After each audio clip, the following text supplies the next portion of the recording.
On the morning of March 29, 2022, a fairly ordinary thing happened inside Marriott's loyalty program. The company eliminated its award chart, not adjusted it, not restructured it. They eliminated it entirely. One day, there was a published table telling 147 million Bonvoy members exactly how many points a free night at any given hotel would cost. The next day, there was not. In its place was something Marriott called flexible point redemption rates, which is a phrase that means precisely what it sounds like. If you translate it slowly, we will charge whatever we feel like charging, and we will tell you the price when you go to book. No press release announced this in advance. No email went to members explaining what had changed. The award chart simply disappeared. In properties where a standard night had previously cost 85,000 points, members now found prices of 120,000 or more. Some properties jumped further. The Ritz-Carlton in the Maldives, which had been reachable at around 400,000 points for a 5-night stay, quietly climbed past 800,000. That is not an exaggeration, and it is not a rounding error.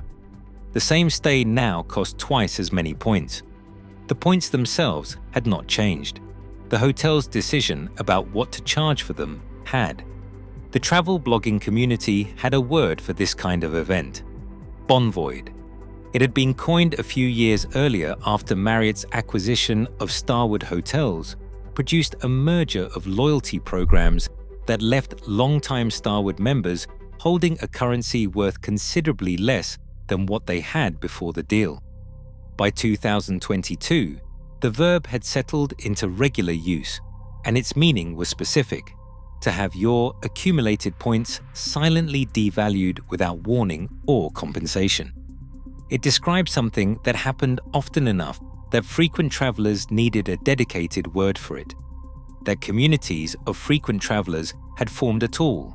Entire forums, YouTube channels, and subscription newsletters devoted to tracking point values across dozens of hotel programs tells you something about how complicated these programs have become and how much value people believe they have at stake. This is worth sitting with for a moment. A program with 147 million members, more than the entire population of Japan, had created a loyalty currency denominated in points that its own issuer could devalue at any time, without notice, without compensation, and with no legal obligation to do otherwise. And people were still signing up, millions of them, every year. This was a loyalty system that could be changed on a whim. By the end of 2024, hotel loyalty membership across the major brands crossed 675 million. That is roughly 1 in every 11 people alive on Earth holding an active membership in a hotel rewards program. Marriott Bonvoy had 228 million members. Hilton Honors had 210 million. Wyndham Rewards had 114 million. World of Hyatt, the smallest of the major programs, still had 54 million. By any conventional measure, the hotel loyalty program is one of the most successful consumer enrollment mechanisms in the history of retail commerce. For comparison, you would need the entire combined population of the United States and Brazil to approximate that membership count.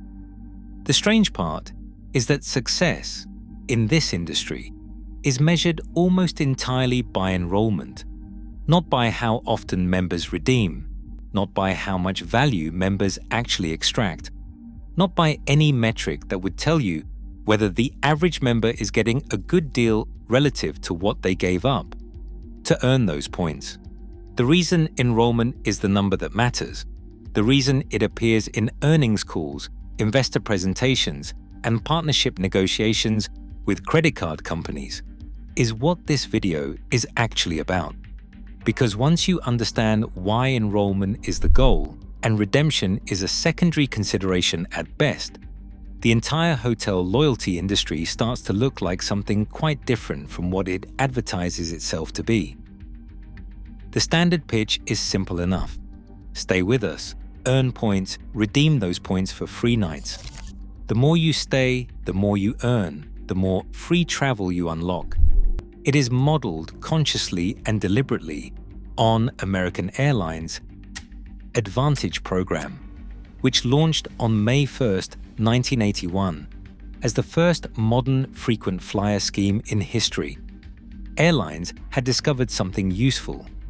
If you gave customers a reason to accumulate value with a single carrier, you could influence purchasing decisions that had nothing to do with price or service quality.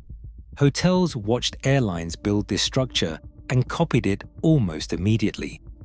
By the mid-1980s, Marriott, Hilton, and Holiday Inn all had their own programs. The logic seemed straightforward. Give people a reason to choose you over the competition by making loyalty financially rewarding. That logic holds up as far as it goes. What does not hold up is the assumption buried inside it that the person collecting the points is the primary beneficiary of the transaction. In reality, the financial structure of a hotel loyalty program is built around a phenomenon accountants call breakage. Breakage is the percentage of loyalty points that are issued but never redeemed. The points get earned and then they sit. They expire. They get forgotten. They accumulate in accounts that have not been logged into since before the pandemic.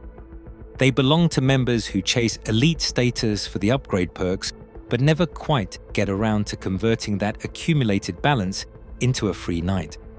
Industry-wide, breakage rates on hotel points run somewhere between 15 and 30%. A report by Bond Brand Loyalty found that nearly 30% of loyalty points across the broader loyalty industry go unredeemed each year. Every unredeemed point is, from the hotel's perspective, pure revenue. Here is the mechanism precisely. When a member stays at a Marriott property and earns points, Marriott collects a fee from the franchisee, typically around 3.6% of the guest's room folio, and logs it as a liability on the balance sheet. That liability represents a future obligation. The hotel will eventually provide a free night when the member redeems. But if the member never redeems, the liability never converts into a cost. At some point, through expiration, account closure, or program rule adjustment, that obligation is extinguished and the previously deferred income is recognized as revenue. The accounting term for this recognition event is breakage income, and in the loyalty industry, it is not a marginal rounding line. It is a fundamental component of program economics. This means the hotel industry's most financially valuable loyalty member is not the person who redeems frequently and extracts maximum value from the program. The most financially valuable member is the person who earns points enthusiastically and redeems them rarely or never. The best customer, from the program's perspective, is the one who believes they are building towards something without ever arriving. There is a mechanism in behavioral economics that helps explain why the program nonetheless keeps these members enrolled for years without ever getting to redemption. Researchers have documented what is sometimes called the point pressure effect. The weight of accumulated points actively changes consumer purchasing behavior.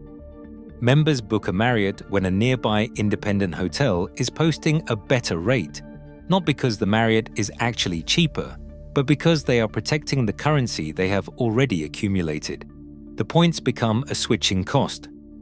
They create a form of loyalty, not through genuine satisfaction or price competitiveness, but through the psychological friction of walking away from a balance that feels as though it was earned and therefore owned. Whether those points are ever redeemed is almost irrelevant to this behavioral function. The lock-in works whether or not redemption ever occurs. The hotel captures the rate premium either way. But breakage is only the first layer. To understand the full architecture, you have to follow the money somewhere that most loyalty members have never thought to look. In 2024, Marriott raised $920 million by renegotiating its co-branded credit card agreements with JP Morgan Chase and American Express. That figure, nearly $1 billion from a single renegotiation, did not come from hotel stays. It came from credit card companies paying Marriott for the right to distribute Bonvoy points to cardholders. Every time a Bonvoy cardholder spends money at a grocery store or a gas station, American Express or Chase pays Marriott a fraction of a cent per point issued.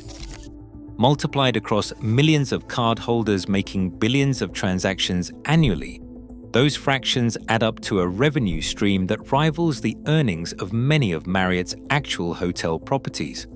Hilton ran a parallel operation at scale. In a single transaction in 2021, Hilton sold a block of Honors points to American Express for $1 billion, not a partnership deal structured over time. $1 billion in cash paid immediately, in exchange for future redemption obligations that Hilton would carry on its books as a growing liability. Hilton took the cash today. The obligation to eventually provide hotel nights would sit on the balance sheet for years, to be honored at whatever point values Hilton decided to set at the time each redemption occurred. This is the mechanism that makes the whole structure so counterintuitive. The hotel company sells points to a credit card company at a fixed wholesale price, pockets the cash immediately, and then retains unilateral control over what those points are worth when a consumer eventually tries to use them. The credit card company markets the points to consumers as a travel reward. Consumers earn the points by spending on their cards. And when they go to redeem, they discover that the hotel has quietly adjusted the cost of award nights upward, and the balance that was supposed to cover a 5-night stay now covers 3. Delta Airlines gives the clearest parallel in the adjacent travel industry, and airlines have been running essentially the same playbook and have reached a more advanced stage of it. Delta's relationship with American Express delivered $7.4 billion in 2024 alone, with targets of $10 billion annually by 2029. During the COVID-19 pandemic, when airlines desperately needed emergency financing, American Airlines used its A-Advantage program as collateral to raise $10 billion, the largest financial transaction in airline history, backed not by aircraft or landing rights, but by the intellectual property and projected future cash flows of a loyalty program. Various Wall Street analysts have valued Delta's SkyMiles program at $31.7 billion, which at certain points exceeded Delta's own market capitalization. The loyalty program had become worth more than the airline that created it. Hotels have not quite reached that milestone, but the direction is clear. Marriott and Hilton together owe loyalty members approximately $7 billion in unredeemed points. Across the 7 largest hotel groups, the total outstanding loyalty liability tops $11 billion. These liabilities grow faster than they are redeemed. At Marriott alone, the gap between points earned and points redeemed widened by $473 million in a single year. That liability figure sounds alarming from the outside. From the inside, it functions almost the opposite. A large and growing unredeemed liability means a large and growing pool of future breakage income to be recognized as points expire or redemption costs are adjusted upward. It means a larger pool of outstanding currency to present to credit card partners when renegotiating deals. It means more collateral for future debt financing. The liability is, in a meaningful structural sense, the asset. The hotels would argue and do that this arrangement benefits everyone involved.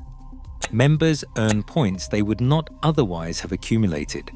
Credit card companies sell products that consumers genuinely want.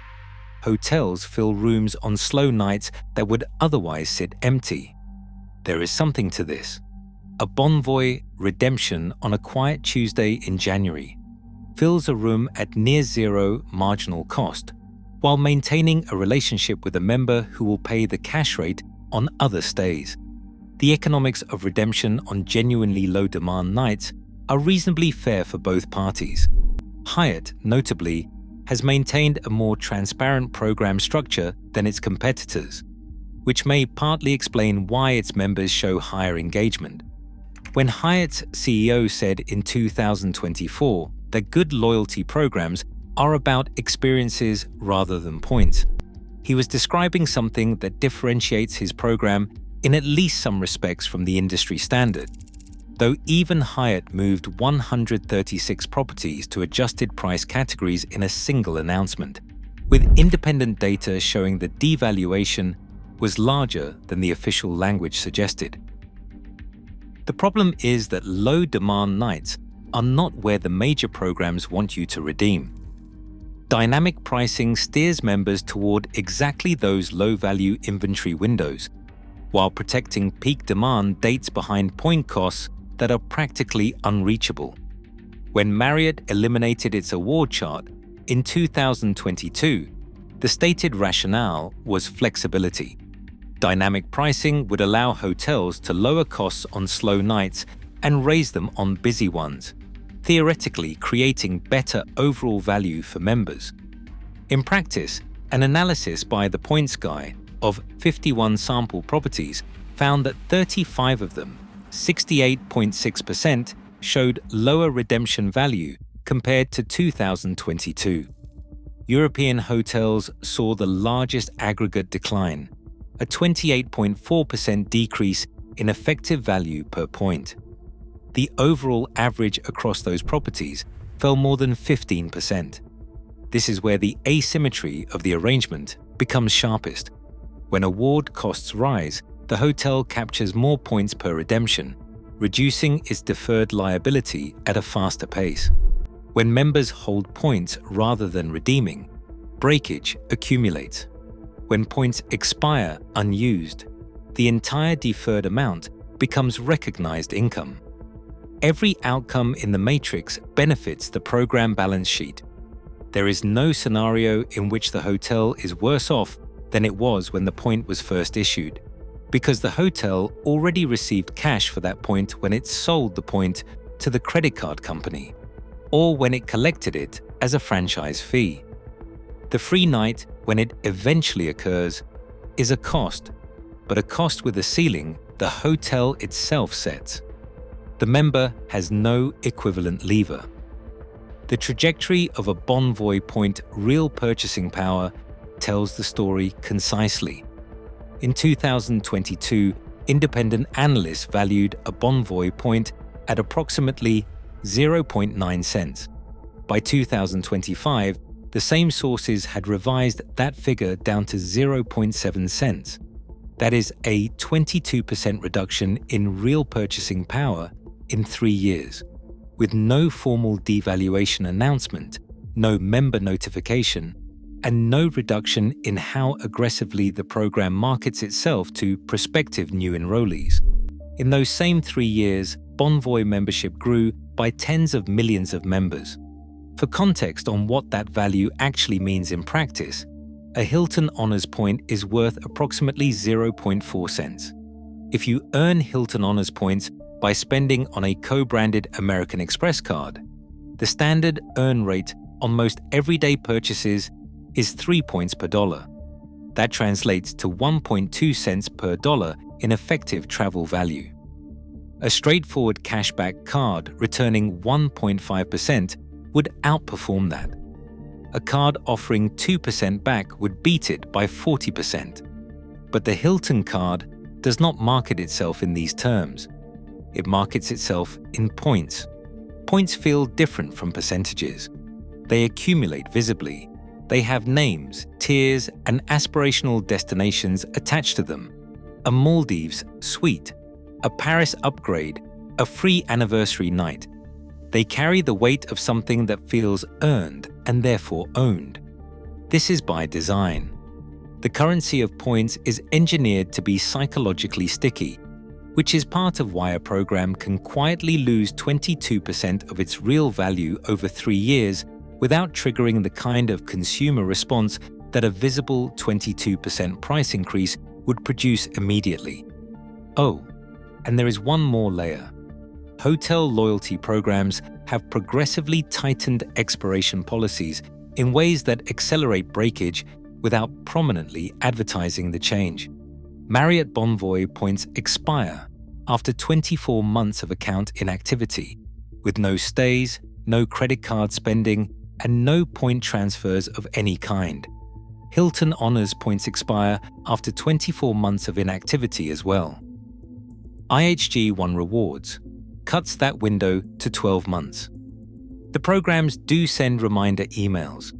Those emails tend to arrive approximately 30 days before expiration, with suggestions for how to save your points, which typically involve spending money on a partner transaction to generate qualifying account activity.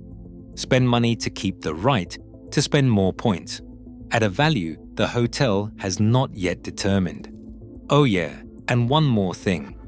The Consumer Financial Protection Bureau does not classify hotel loyalty points as a financial product, which means they are not subject to the consumer protection regulations that govern currencies, gift cards, or investment products. A hotel can change the value of its points without regulatory approval, without member consent, and without advance notice beyond whatever its terms of service require.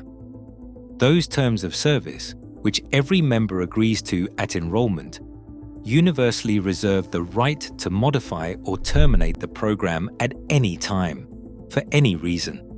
Marriott's, Hilton's, IHG's, and Hyatt's all say essentially the same thing. This creates an asymmetry worth being precise about. A hotel loyalty point is not money. It is not a contractual entitlement. It is a promise issued unilaterally by a private company to provide a benefit whose terms that same company controls entirely. The company decides how many points a stay earns. The company decides how many points a redemption costs. The company decides when the points expire. The company decides whether the program continues to exist at all. The members' only recourse, if they object to any of these decisions, is to stop participating, at which point they forfeit whatever balance remains in the account. It is a strange arrangement to have attracted 675 million members worldwide, but it is not an accident. The structure was built specifically to produce this outcome. Enrollment is easy, visually rewarding, and feels rational. The welcome offer on a co-branded credit card typically provides enough points for at least one free night after the first purchase, which makes the value proposition look compelling on the surface. Redemption is complex, constantly shifting, and designed at every level to defer the moment of actual value extraction as long as possible, preferably past expiration. The gap between enrollment and redemption is where the money lives. In 2024, loyalty program revenues tied to the major hotel chains, including credit card partnerships, franchise fees, and direct point sales to partners, reached a post-pandemic record of $1.2 billion, an 8.3% increase over the prior year. Total outstanding loyalty liabilities hit $2.4 billion, growing at nearly the same rate. The programs are expanding. The liabilities are growing. The structural devaluation is continuing. And the marketing materials still say, earn points, travel free. What makes this particularly difficult for the average consumer to respond to is that there is no single moment of obvious deception. No one is lied to at the point of enrollment. The welcome bonus points are real. The first few redemptions, if they happen quickly enough, often deliver reasonable value. It is only over time, as the award chart disappears, as the dynamic pricing adjusts upward, as the expiration clock runs, that the deal that was advertised at sign-up and the deal that actually exists begin to diverge in ways that require a spreadsheet and a travel forum membership to fully understand. The honest version of that sentence is slightly different. Earn points. Watch the hotel sell them to a credit card company for cash it receives today. Attempt to redeem them for a free night at a price the hotel will set when you arrive to book, with no published chart to consult in advance. Discover that the price is higher than it was when you started accumulating. Try again the following year, when the price will likely be higher still.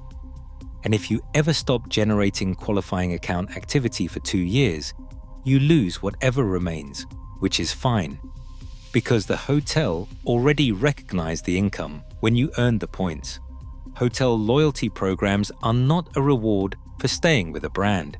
They are a mechanism for converting your future hotel spending into the brand's present cash, using a private currency the brand controls entirely.